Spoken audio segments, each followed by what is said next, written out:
y ahora si no eran 4 puntos y una raya, plin, plin, plin, plin, plin, así, y así, abajo eran dos rayas y un punto y 2 rayas.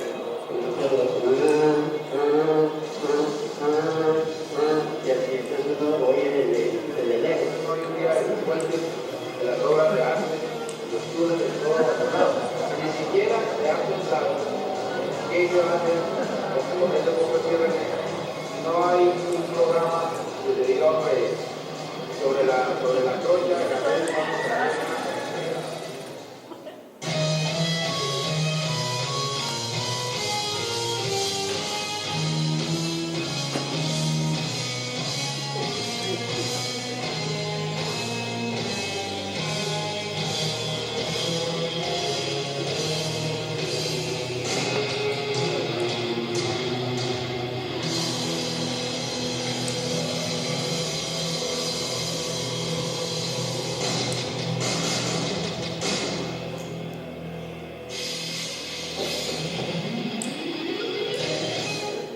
Buenas tardes. La intención del video es que, como no hay tinto, pues para que nos despertemos un poquito con esta música. Y también como mostrar en realidad qué significó el ferrocarril. Estratégicamente estuvo la charla de Jorge en el comienzo de esta sesión, porque pues, se muestra el panorama general, obviamente, de los ferrocarriles en Latinoamérica. Y Marisabel, pues obviamente desde la técnica y desde las locomotoras, lo cual me evita a mí esforzarme explicando algunas cosas que ya hemos oído en esta sesión. Tenemos que ubicar, digamos que el nivel de la charla en dos: en los expertos, los investigadores y en los estudiantes. Va un poquito más enfocada también hacia los estudiantes en la medida que yo diría que el 90%, si yo puedo equivocarme, no pudimos, no sé si disfrutar, pero por lo menos utilizar este sistema o este medio de transporte. Entonces por eso evoco con este video, que tiene unas imágenes, obviamente algunas tomadas de otros videos, después daré créditos, pero imágenes muy buenas, pero como para entender la esencia de lo que significó el ferrocarril, de lo que significó el jefe de estación, de los problemas que tenía que solventar el ferrocarril, de toda la estructura técnica con la cual se tuvo que contar para un país, sobre todo como Colombia. Y se divide en dos partes. Digamos que el pasado, presente y el futuro, y por eso se titula así: la arquitectura del movimiento de la estación del ferrocarril. Hay un presente, pero ¿será que hay un futuro? Y arranco justamente, repito, aclarándoles un poquito este panorama de los ferrocarriles en Colombia, que como yo diría que cualquier zona donde hubo estos tendidos ferroviarios, pues esto generó un auge en cuanto a que va a comunicar al mundo. Por favor, tratemos de transportarnos a la época de antes del ferrocarril, ubiquémonos en el siglo XVII, siglo incluso XVIII, que nuestros andares eran a pie o en mula, a lomo de caballo, y entra un sistema que va a generar cambios muy grandes, va a generar una expansión comercial, va a abrir las fronteras, va a generar alteraciones en movilidad. A mí me llama mucho la atención que, pues, y alguna vez lo dije, los inventos dejan de ser novedosos cuando ya están creados, pero cuando hacen este ferrocarril, cuando se inventa la primera máquina a vapor, después de Stephenson, a él lo criticaron mucho y lo burlaron cuando él dijo: el ser humano se podrá movilizar a una velocidad de 40 kilómetros por hora.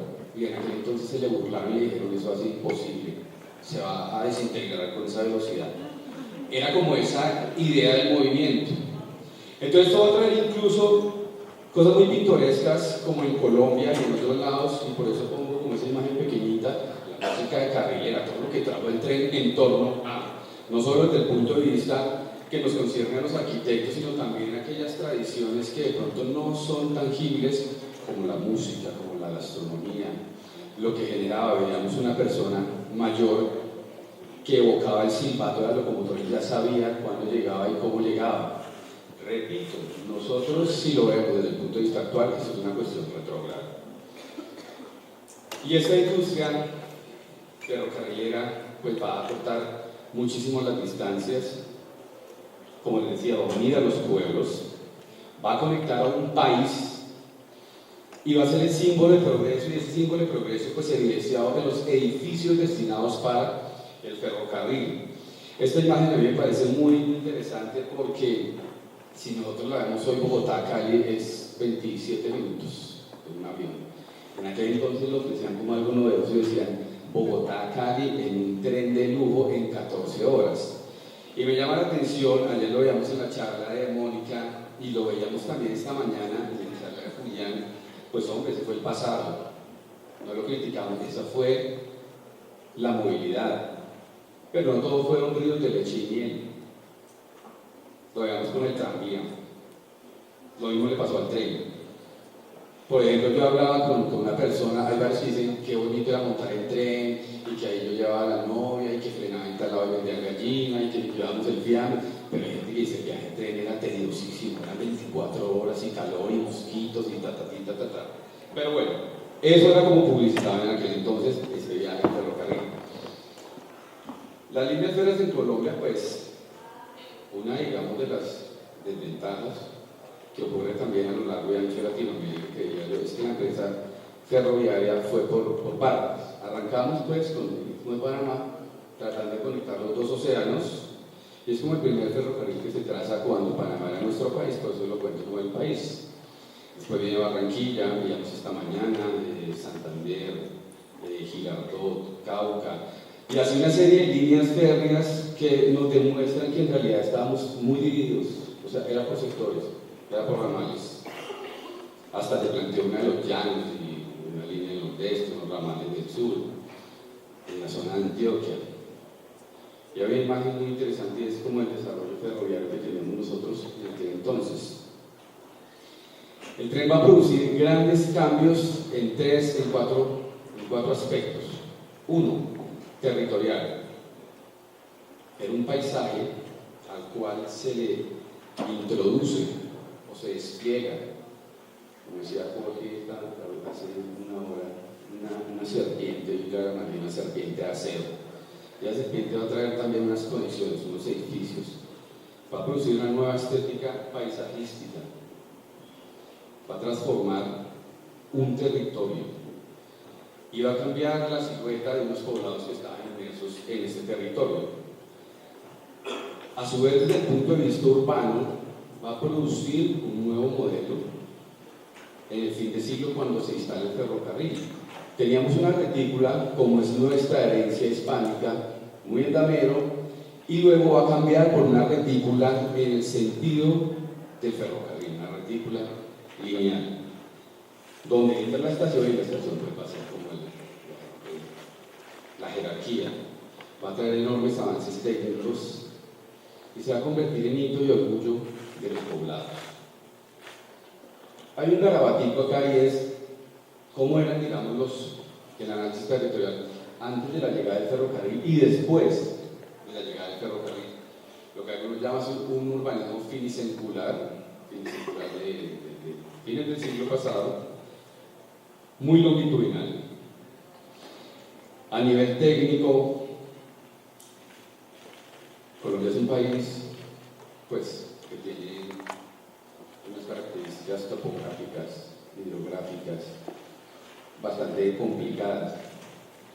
Marisa ha demostrado ahorita, acá se tuvieron que alistar muchas locomotoras que vienen de fábrica y las tuvieron que adaptar para estas pendientes tan agrestes. Nosotros obviamente tenemos ríos, tenemos los océanos, y muchas de las locomotoras técnicamente no podían llegar a los poblados porque estos aparatos de vapor, pese a que empujaban, no alcanzaban a soportar pendientes del 4%, al 5%. Por lo cual eso más adelante vamos a ver que puede ser de pronto un inconveniente en cuanto a que muchas veces el riel está a una distancia bastante notoria de las locomotoras, lo cual hace que hoy sean edificios completamente alejados del contexto urbano. Pero también esto generó un ingenio en los ingenieros colombianos bastante acertado. Desde lo arquitectónico, obviamente estos edificios de pasajeros, acá solo pongo uno, en este caso de esta diapositiva, que son los de la línea nordeste, que fue un copy-paste. Lo único que ocurrió en Transmilenio, tenían un modelo y lo empezaban a repetir, pero hacían pequeñas alteraciones también de acuerdo a la parada en la cual estuviera ubicado. Y eso va a cambiar pues, la morfotipología de cada uno de estos edificios, pero sí hubo un estilo, hubo un modelo, hubo un patrón, en este caso también pues, por las casas constructoras, las casas que tenían los empréstitos ferroviarios, en este caso los belgas, pues vienen y producen también un patrón que se va a repetir. Y esto de los estilos, yo quiero acá enfocarme un poquito a los estudiantes. Hay los tratados, pues solo quiero mencionarles cuáles son los tipos de estaciones, de Polución y de UA. Ellos dicen, bueno, hay 4 tipos de estaciones, resumiendo. Las cabeceras, donde llega el eje perpendicular al edificio, los edificios laterales, paralelos al riel, los volúmenes tipo L y los edificios al costado del tendido. Otro Châtelet, estudió pues, varias estaciones que estaban construidas en Alemania, y pues Europa era como el ramillete y la mezcla sobre la cual muchos países se basaban, además que contaban pues, con avances en ingeniería y en arquitectura. Estos tratadistas como Cloquet dicen que la estación era la nueva puerta de la ciudad y por tanto afirmaba que debía tener un carácter monumental. Reiner va a decir es una arquitectura que requiere formas nuevas y como tal debe estar completamente alejada del pasado. Y si recordamos a Ruskin, que odiaba todo lo que tenía que ver con el pasado, él decía es una tontería flagrante, todo lo que tenga que ver con la ornamentación en lo relacionado entre ellos. Es una arquitectura para moverse, no para permanecer, apoyado pues por su ornamento, pero pues no, en realidad no es Ruskin, pero apoyado por aquella moda, o no moda sino vertiente de criticar todo lo que tuviera que ver con el ornamento. Con base en esto, hago una aclaración, esto es un estudio ya de varios años. En Colombia he podido como vislumbrar 4 tipos de estaciones y pues es muy general, aquí les voy a mostrar algunas similitudes. Está la estación 1, que es la urbana terminal con algunas características. Creo que la diapositiva no se alcanza a ver muy bien y yo tampoco veo acá muy bien, pero es una estación pues, que tiene la mayoría de servicios y también tiene una implantación en las urbes, la tipo 2 que es una urbana media, que también tiene características arquitectónicas notables y algo bien interesante, por ejemplo, dentro de los muchos aspectos tipológicos, por así decirlo, y funcionales, es el baño. Hay unas estaciones que van a implementar también por esa idea de modernidad, otras que lo van a dejar afuera, y era la concepción de salubridad en aquel entonces. Incluso en las casas, acá entra el baño en los años 20, y la idea del retrete o el sanitario era por allá un cucurucho bien retirado. Está la estación tipo 3, que ya es una casi que paradero urbana rural intermedia, y tenemos la tipo 4, que es una parada. Y en esta, pues no sé si llamarlo matriz, faltaría otro tipo que son los paraderos. Pero estamos hablando del edificio de pasajeros porque si desmembramos más, pues esto serían muchas matrices de análisis. Y justamente la estación va a generar un simbolismo en todos los sitios donde se instalaba. Va a ser como un reflejo de la arquitectura de la digna y militar. Y nosotros nos vemos literal, pero por ejemplo, se construyó la estación y ya entraban algunos edificios de pronto, pues con esa estética. No quiero decir que en este caso sea una copia repetitiva, porque capaz que son de la misma época, pero sí pues como que se volvió un repertorio digno y de moda. Y lo vamos a ver en el reflejo de varios edificios que ya no tienen que ver exactamente con el uso ferroviario. Pero era esa idea de belleza, de repetición, era una arquitectura que nos llegaba de otras latitudes y que teníamos que hacer ese reflejo en algunas casas, en algunas mansiones. Nosotros vamos a ver que el sistema en realidad ferroviario se debe entender como un collar. Es un collar que tiene varias perlitas, pero que todo está ligado, que todo está está amarrado. Entonces no lo podríamos entender solo porque el edificio de pasajeros hace parte, repito, como lo decía Jorge, de una estación, pero también son los tanques, también son los almacenes, los puentes, los baños, los talleres, el guiado de agujas, las bodegas. Todo esto hace parte de lo que nosotros denominaríamos un sistema. ¿Un sistema qué es? Debe tener estos requisitos: que tenga composición, que tenga estructura y que tenga entorno. A eso lo llamamos sistema. Y ferroviario, obviamente, relativo al tren. Aquí traigo a colación uno de los, de pronto, pocos ejemplos rescatables que tenemos aún en Colombia, que está en una zona, en Boyacá, que es justamente la estación de Sogamoso, que aún se mantiene como tal, pese a que su estado pues, ya está bastante deteriorado. Están las viviendas de los trabajadores, está la línea férrea, están los hidrantes, el tanque de agua, los talleres de las locomotoras, las esculturas, que es tan importante, o llamémoslo, no sé, imágenes, así como los trabajadores ferroviarios, los conductores y los mineros. Para ellos va a ser muy importante la Virgen, en este caso colombiano, la Virgen del Carmen. Eso va a ser parte de muchos de estos edificios.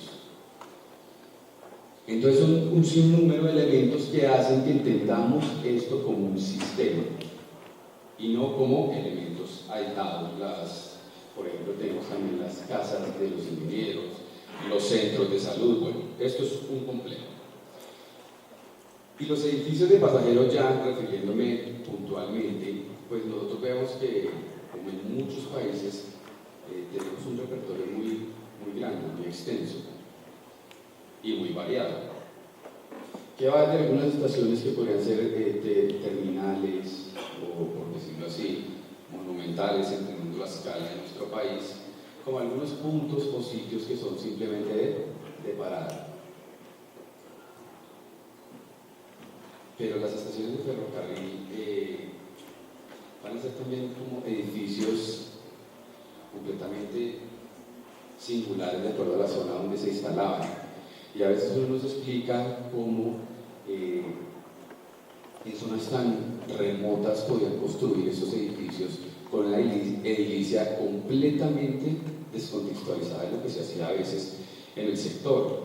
Pues acá traigo unos ejemplos como el Ocaso, la estación Montoya, la vemos en las sesiones de la mañana, la bellísima estación de Buenaventura, no se sabe cuál de sus fachadas es mejor, la estación de Pereira, y pues un repertorio muy variado, de acuerdo también a la zona, y de acuerdo no solo cómo se construye en la zona, porque muchas veces traían materiales pues para hacerla. Va a reflejar pues y va a generar funciones justamente para los viajeros que querían descansar, sean hoteles. Vemos el hotel acá, la estación de Limón, el hotel Estación, de La Esperanza, que son muchas veces reflejo de esta arquitectura. Si nosotros ubicamos, son casi que una extensión a posteriori de los edificios de pasajeros. Y es que, como les decía anteriormente, se convierte casi en una arquitectura de la élite. En este caso particular, pues vemos el hotel Estación del Salto, u otro ejemplo también que sería el hotel Estación en Fúquene, vamos en Cundinamarca, pues donde la gente que tenía los medios económicos decía: yo no me devuelvo del tren porque si cansado o lo que sea, me quedo en uno de estos hoteles que para aquel entonces eran mansiones. Quiero poner esta imagen, pues la diapositiva, para que no va a profundizar, para que recordemos este gatico. Pongo en color amarillo que existen 410 edificios ferroviarios, edificios de pasajeros que son muchos más, de solo pasajeros serían, no sé, un poquito más de 700, y ya si hablamos del sistema, esto supera la cifra, yo creería que al doble, pero que se produjeron entre 1850 y 1960. Hay unas resoluciones, hay unos decretos normativos que dicen que se declara al ferrocarril como monumento nacional, al conjunto de las estaciones de ferrocarril. Entonces sugiero esta incógnita: ¿será que sí se generó un reconocimiento? Ya vamos a tocar esta este punto. Algo muy importante también, y alguna vez lo dije en otra ponencia, era esta relación que a veces parece anacrónica para los arquitectos y los diseñadores, y es función y forma, que va función primero, forma después, o forma primero y función después. Y es que estos edificios estaban diseñados para una función específica, a veces también trayendo muchos modelos y muchas formas, las cuales se implantaban dentro de los mismos. Entonces nosotros vemos acá pues que tenían una composición, una similitud, una simetría, digamos que unas reglas arquitectónicas y de diseño, muchas veces importadas. Y es que, pues en esta dupla no sabemos qué es más importante, si la forma o la función, repito, si la función debe seguir a la forma o en este caso más bien la forma debe seguir a la función. Y no es objeto de esta ponencia porque nos podemos quedar 4 seminarios más hablando de quién como que resuelve este debate. Pero me causa mucha curiosidad, por ejemplo, en las casas ferroviarias, que se crearon unas tipologías pues, para unas nuevas funciones. Estas son unas casas que este es el estado actual, las vemos en Sogamoso, casas con formas simples pero curiosas. Digamos que sería la planta de las viviendas y estaba metida en un lote que tenía un cerramiento con un programa arquitectónico pues bastante sencillo. Cada casa era una L, y cada casa tenía pues obviamente su función. Entonces uno se pregunta cuál era la forma también de estas casas y por qué cumplían por qué las agrupaban así y por qué tenían como este programa arquitectónico o más bien esta relación funcional. Ese sería en el lado izquierdo de ustedes, el estado actual con el que se diseñó, como las concebieron y el derecho del estado actual.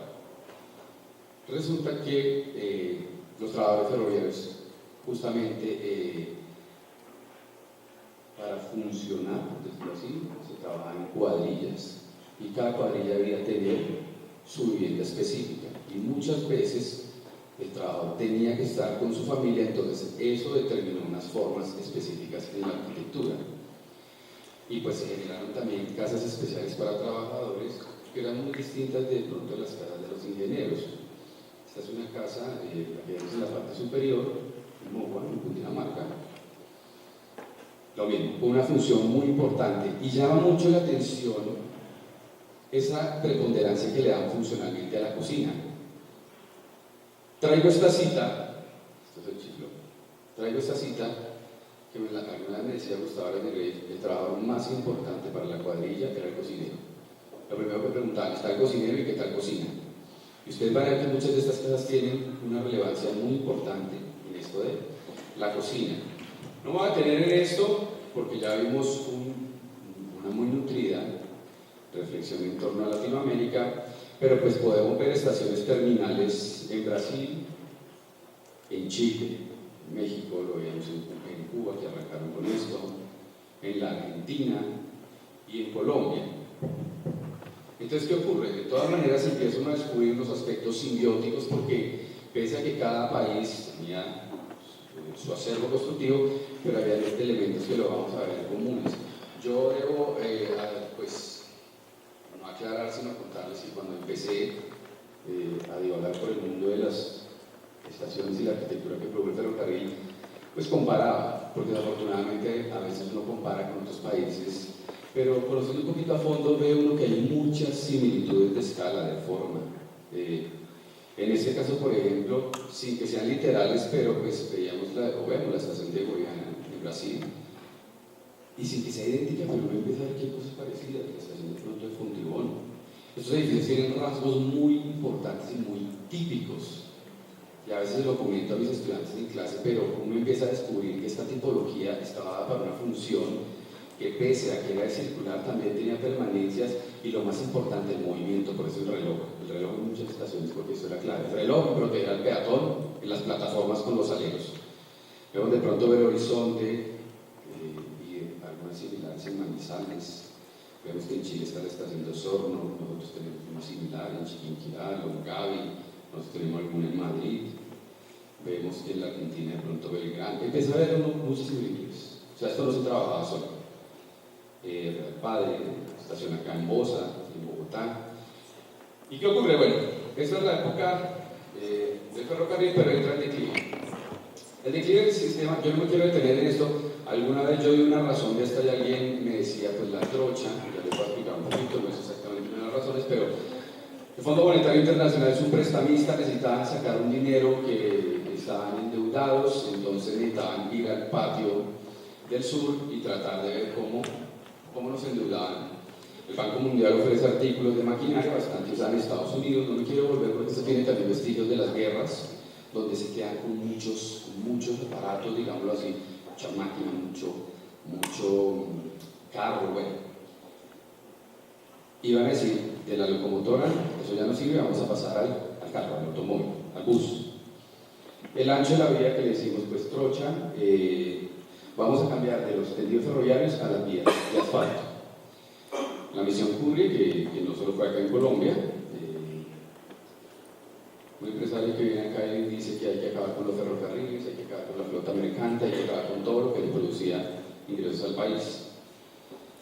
Y lo que les comentaba, el ancho de la trocha. No sé si desafortunadamente, pero fue una realidad. Colombia tiene uno de los anchos más, digamos que el ancho mínimo que es la yarda, de los más costos que podemos encontrar muchas veces. Algunos dicen que por su topografía, pero eso hace que técnicamente se desajustaran mucho los rieles y las curvas y todo eso. Entonces todo esto en suma van a hacer que pasemos de algunas trochas que teníamos con estándares internacionales a trocha de una yarda. Los rieles ya no van a ser amplios, sino que van a ser más cortos, y eso va a generar algunas, digamos, inoperancias técnicas en cuanto a la movilidad.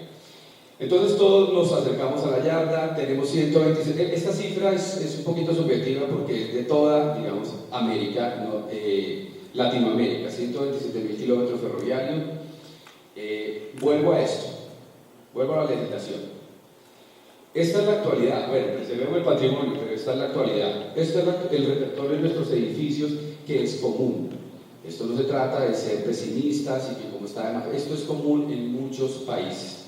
Pero es una realidad que es innegable, los usos de pronto que tienen las estaciones, igual es como ese estado de abandono, en parte también, repito, por lo retirados que estaban de los centros urbanos.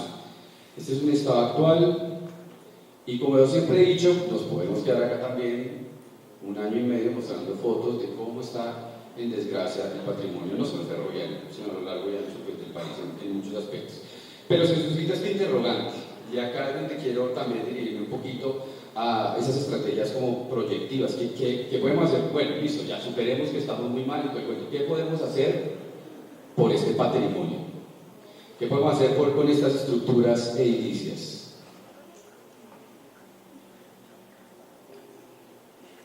Hay muchas lejanas, otras en la capital. Entonces, ¿qué hacemos con esos edificios ferroviarios? Hablemos del futuro. Esta imagen es alguien le escribió al director del periódico El Tiempo, donde decía, qué pena, no los quiero ofender, pero quiero leer este aparte. Entramos a un café y hablando entre diferentes temas, entre ellos los ferrocarriles, me decía, ustedes los colombianos tienen unos trenes curiosos, hay uno que llaman del norte, que sale a Bogotá y se emboca en un potrero. Tienen dos mares, posición de esquina oceánica privilegiada, deben unir por medio del tren esos mares, y agregaba los trenes que no salen al mar, no sirven. Entonces deberíamos como ver ese potencial.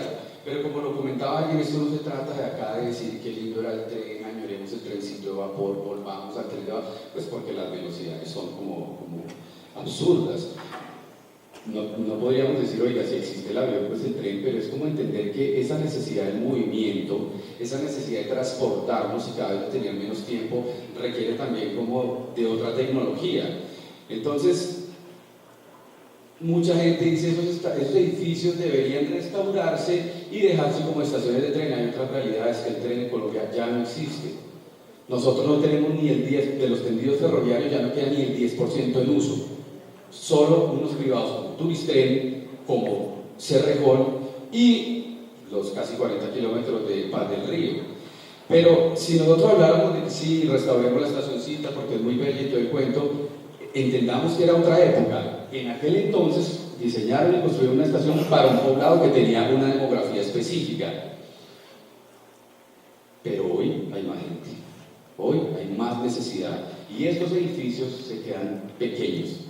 Para hacer un proyecto de reutilización, reciclar, como le queramos llamar, es necesario intervenir con una nueva obra que de pronto las capacidades que no tenía el edificio original las supla el edificio anexo. No se guíen por esto porque esto no es un diseño, es un garabato para explicar este concepto. ¿Y cómo podemos ver que hay países pues, que entienden muy bien ese legado, pero tienen nuevas tecnologías en el medio de transporte, en el tren? Y yo quiero, pues, para ir finalizando, ver el futuro. Se han hecho intervenciones, no todo es negativo, acá se han hecho intervenciones buenas, regulares, pero se han hecho intervenciones en edificios, tenemos la posibilidad de conocer varios de estos en el recorrido de mañana. Se le han dado una asignación de funciones, pero miremos también un poquito más allá, porque si nos vamos a algunos referentes podemos quedar un poco cortos, y es que se tienen que construir también nueva edilicia para ese movimiento. Y para no el movimiento de los 26 kilómetros que anda la locomotora actual de vapor, sino trenes de 280, 400 kilómetros. Y requiere unas nuevas estructuras. Y acá no voy a hablar de estas estaciones, simplemente quiero ponerlas como algunos referentes de lo que se hace en el mundo.